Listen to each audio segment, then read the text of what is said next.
Ia zi-mă, ce e așa urgent? Hai cu mine până în dormitor să țină ceva. Ce mă, ce n-ai mai pățit? Imediat. Stai un pic acolo. Deci, ești pregătit? Nu știu, sunt pregătit?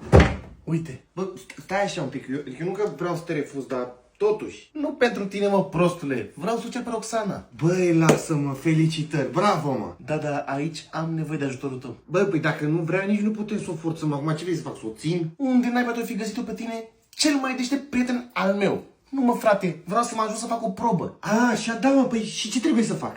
Ia loc pe pat și de acolo mă descurc eu.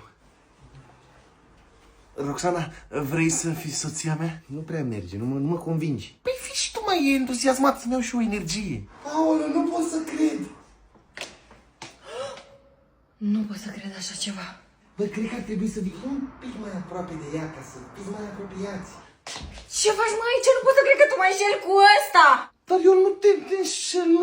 Nu e ceea ce pare, nu asta o să zici. Ne despărțim! Păi și eu ce fac, mă, frate, acum? Da, dacă vrei, adică eu n-am mai făcut asta până acum și parcă îmi place.